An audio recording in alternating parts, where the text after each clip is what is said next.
So people don't understand how good our fam is. WNBA, I don't even think WNBA execs understand how good our fam is. Like, we saw this time last year, Dominique Malonga was projected to go like 7 in the draft. She was projected to go like 6, 7. And I think every single person knows that Dominique Malonga at 6'7" was crazy. Sorry, not 6'7", Jesus, at 6 or 7 was crazy. We all know that.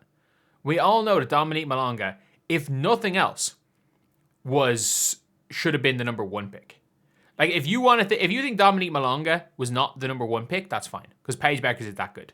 But that is how good Paige Bueckers is, because there is every single draft from 2018 to 2024, from Asia to 2025, the only players that I would comfortably take over Dominique Malonga is Caitlin Clark. And I still think there's a little bit of a debate there. I think I would take Malonga 1 or redraft 100%, but Paige is good enough that it's like taking Hakeem instead of Michael Jordan. But you've got here what our fam is doing. And let's not forget again, our fam is born in June, at the end of June 2006. She won't turn 20 until 15 games into her rookie year. She wants to come to the WNBA. She's made that clear. She plays in the Spanish league, which is a league that ends in time for her to come for game 1. We saw with Malonga, if Malonga had played for any coach other than Noelle Quinn, Malonga would have been in rookie of the year conversations. She was one of the best bench players in the league. She would have averaged 12 and 9 as a 19-year-old rookie. Let's not forget, yes, not even comparable to the 23 going 24, 23? Sorry, the 24-year-old rookie in Paige Bueckers. Is she 24 now? She's 24 in a few weeks. 23 going 24-year-old rookie. But, our fam she's 6 months younger than Sarah Strong, who is super, super young. Aaliyah Chavez, who's just come out of, who's the number 1 recruit. Aaliyah Chavez is only 3 months younger than her. What age is Jazzy Davidson? Jazzy Davidson is 4 months younger than our fam. So all these players that are going into college are basically the same age as our fam. Our fam is coming out in a high level pro league, and she's doing these type of things.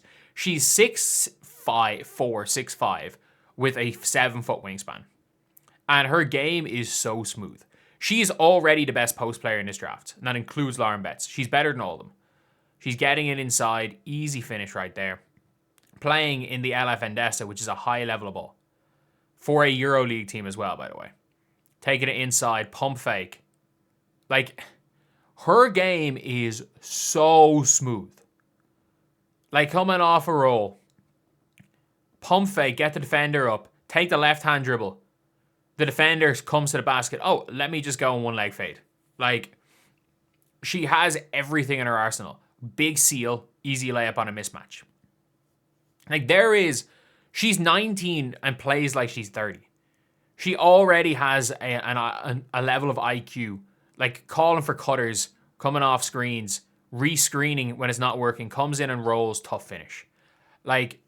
She is going to be, look, it's Minnesota should take Olivia Miles no matter what.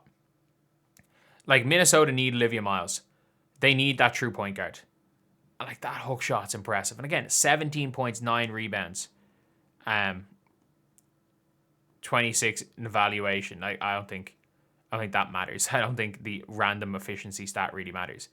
And she's coming out there and killing pros.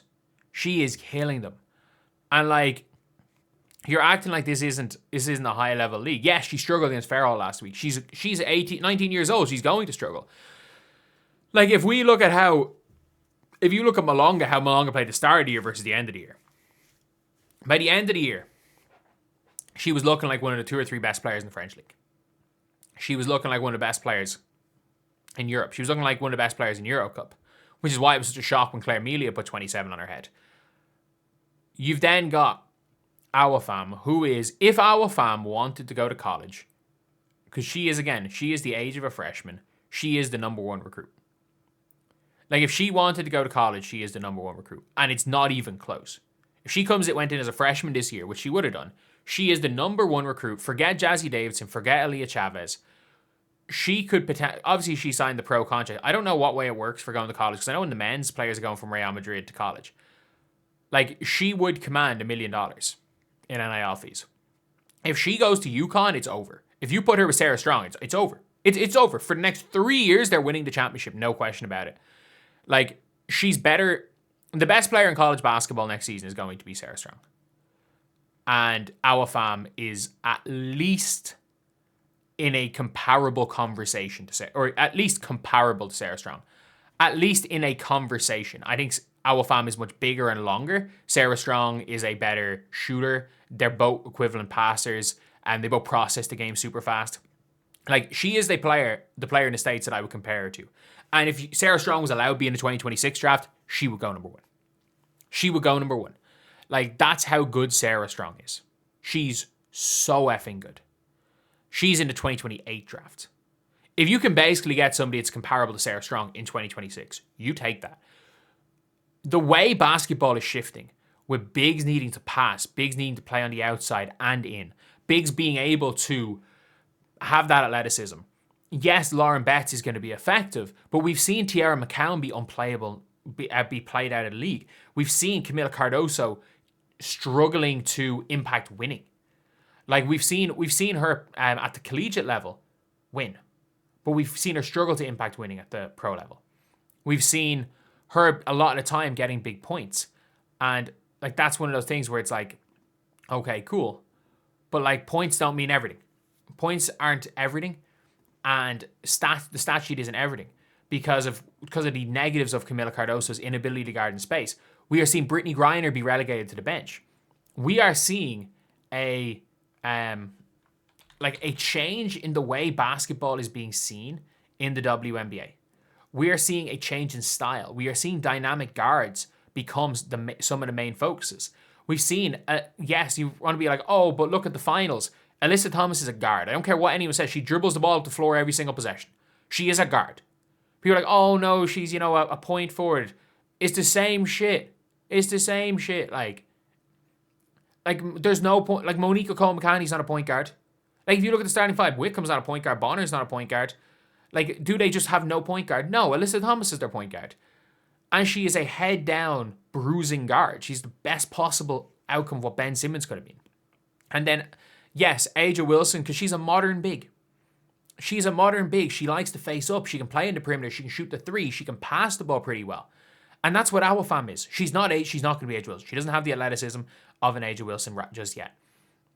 But she has the ability to be, especially if you are Dallas, she has the ability to be the Sarah Strong to what Paige Bueckers was in college. She has the ability to be the Aaliyah Boston to Caitlin Clark.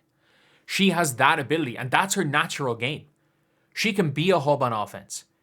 She's more of a hub in the inside-out sense, but I have no question about it. She can be that hub on offense. She can be a DHO. She can handle the ball competent enough to work out of DHOs. She can be a pick and popper. She shoots well at the line. She can shoot the three ball a little bit. It's improving, and it's going to get better. She's 19 years old.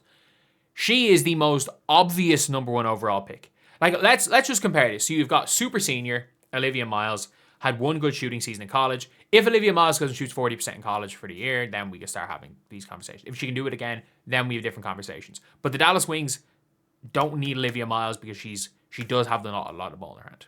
They don't need her. They need a freaking Julie Alamond point guard beside Paige Bueckers. Then you have got the Minnesota Lynx. The Minnesota Lynx need Olivia Miles. So the Dallas Wings need Awafam. The Lynx need Olivia Miles.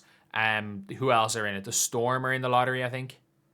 The Storm are in the lottery because they have the pick. The Storm could move on. If I'm the Storm, I'm considering coring and trading, because NECA and Skylar are exempt because they've open cored enough times. I'm considering coring and trading, what's her name? Ezzy Mabcore. If I'm Seattle, I'm doing that. I'm coring and trading Ezzy and building with getting the two bigs. Getting those two bigs. So Dom starts this year, and you bring in Awafam. So then when NECA eventually retires, you've then got Awafam and Dom. Or, you know what? If you're Seattle, you're probably looking at like a Flaw J or a Tanaya Latson. Let's be real. They're probably the most seamless fit, a Flaw J Johnson if you're Seattle. Chicago, who are there at the end, need Olivia Miles, who's not going to fall to 5. So they might end up trading up. They really need Olivia Miles. If you're going to want to trade Angel Reese, I would consider, if I was Chicago, taking Tanaya Latson, but that would involve me trading Angel for Dallas's pick, because Dallas could really do with Angel Reese as well. So I would, if I'm Dallas, I consider making that trade, because you can get, and if you're Sky, you probably take Miles. If you take Miles up at the top and you take a Tanaya Latson, and then who's the last team in the lottery? The Mystics. If you're the Mystics, you don't take Awafam. If you're the Mystics, you take BPA. Honestly, whoever's had the best season in college. But for if the Dallas Wings are the number 1 overall pick, she is the number 1 pick. No ifs, ands, or buts about it. This is the most obvious, cut and dry. She is what modern bigs need to be in the WNBA. And there are so few of them. There are so few modern bigs that can work with their face up, that can work with their back to the basket, that can work out of the PNR, that can work out of the DHO, that can play defense, that can rebound the ball, that have the athleticism, and have the potential to grow into all of those things. You are seeing old school bigs be basically played out of the league. You are seeing them being rendered useless. And then you have this modern big. And by the way, there's going to be a lot of modern bigs coming up in the next 5 or 6 years. They're not there right now. It's not easy to get a modern big. Aaliyah Bostons don't grow on trees. Malongas don't. There's not that many. We look at true modern bigs. Alana Smith as this defensive spacer. Fee. Aja. Aaliyah Boston. Is that it? Is that it for a true modern big?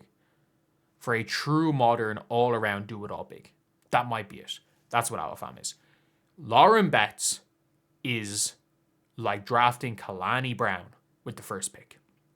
I get it. Lauren Betts is better. Not that much. Not that much better. And you've got a player like an Awafam, who is the perfect big for especially Dallas. Like, her and Paige Bueckers could be the 2-5 combo, especially if you go and get a 1. Like, you know the way it's like the big 3. If you get even a competent 1, you don't need this unbelievable dynamic 1. You need a competent 1, and you have Paige Bueckers, you have Awafam. That is your, even like a WNBA type, someone that plays the Caitlin Chen role. And then you just need a sniper. You need a sniper. Heck, you go on the phone like, Kayla, we're going to give you a max. Kayla McBride, we are giving you a max. We are trying we're trying to reform what UConn were. And we're getting Awa. We're taking Awa number 1 as our like offensive hub. So you come in for a while, and like everyone talks about AZ Fudd this, AZ Fudd that, man. AZ Fudd is the last thing that, to be fair, no, they could do with AZ Fudd if they were going to somehow trade for Aaliyah Boston. But that's not happening. But anyway, yeah, that is pretty much it, lads. No question about it. No question about it. She's number 1. Anyway, see you guys.